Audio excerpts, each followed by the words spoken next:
Everyone, कैसे हो बच्चों आप सब। बहुत रिलैक्स फील हो रहा होगा ना पेपर ख़त्म होने के बाद। आप सभी को नवरात्रि की बहुत बहुत शुभकामनाएं। जब भी हमने बच्चों से पूछा कि कैसा हुआ पेपर तो सबकी मिली जुली प्रतिक्रिया थी, यानी कि किसी के हिसाब से बहुत अच्छा पेपर गया, किसी के हिसाब से एवरेज था और कुछ बच्चों का पेपर अच्छा नहीं हुआ। देखिए बच्चों, साल भर तो हमने बहुत कुछ पढ़ा, इधर से पढ़ा उधर से पढ़ा, लेकिन लास्ट मोमेंट में मैंने आपसे कहा था कि प्लीज़ एनसीईआरटी पे ज़्यादा फोकस कीजिए। लास्ट मोमेंट में सिर्फ एनसीईआरटी रिवाइज करके चाहिए और वही हुआ। 80% जो है क्वेश्चंस एनसीईआरटी से ही आए थे। अब यार बोर्ड है ये, तो कुछ क्वेश्चन तो आपको बाहर के मिलेंगे ही ना, इसलिए कुछ क्वेश्चंस ऐसे थे जो डायरेक्ट एनसीईआरटी से नहीं थे बल्कि उनसे मिलते जुलते थे। कुछ बच्चे ऐसे थे जो बहुत ज़्यादा प्रैक्टिस करके नहीं गए थे और गैप भी कम था, तो वो उस क्वेश्चन को नहीं कर पाए या फिर आधा अधूरा कर पाए। और कुछ बच्चों को केस बेस्ड में थोड़ा सा श्योर नहीं है वो कि कैसा हुआ था।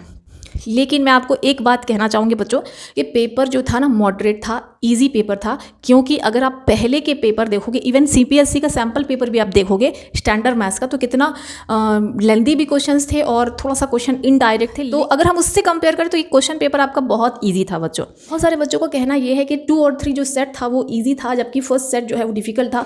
तो हमारे साथ ही ऐसा क्यों हुआ, क्या हमें बोनस मार्क्स मिलेंगे? तो जहाँ तक मैं कंपेयर कर पा रही हूँ, मुझे डिफिकल्टी लेवल कुछ पेपर्स में ज़्यादा होता है। तो बहुत सारे बच्चों, पेरेंट्स और कुछ स्कूल से भी ये कंप्लेन गई है सीबीएसई को।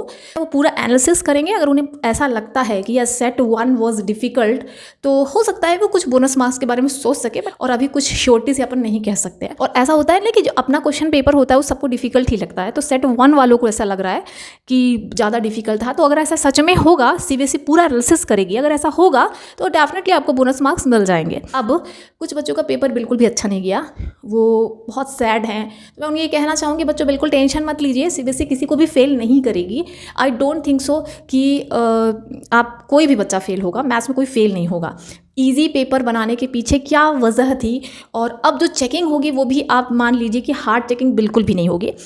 मैं श्योरिटी से कह सकती हूँ कि बहुत ही rarest of the rare case में ही कोई बच्चा फेल होगा जब उसने कुछ भी नहीं लिखा है। अब देखिए 20 मार्क्स के एमसीक्यू हैं, अगर कोई बच्चा कुछ भी नहीं पढ़ के गया है तो भी 20 में से 10 एमसीक्यू तो तुक्का भी लगाए तो 10 एमसीक्यू तो सही ही हो गए होंगे उसके बाद आपका केस बेस्ड है, उसमें 12 नंबर के एमसीक्यूज़ हैं। अगर उसने केस बेस्ड को भी नहीं पढ़ा है, बस तुक्का मारा है, तो जो आपका 12 नंबर है उसमें भी तो 6 नंबर के एमसीक्यू सही कर सकता है। तो 16 नंबर तो सिर्फ वो टिक करा है अगर, तो भी सही हो जाएंगे, और इधर उधर से उसको कुछ इतने मार्क्स तो मिल ही जाएंगे कि वो सेटिस्फैक्ट्री पास हो सके। तो फेल कोई भी नहीं होगा, बिल्कुल चिंता मत करिए जिनका पेपर अच्छा नहीं गया है। टेंशन लेने वाली कोई भी बात नहीं है बच्चों। फ्यूचर के बारे में सोचिए, चिल कीजिए। इतने दिन के बाद रेस्ट करने का मौका मिला है, थोड़ा सा रेस्ट करिए, चिल मारिए ना। तो stay tune with maths easy, जल्दी ही मिलते हैं। Bye bye for now.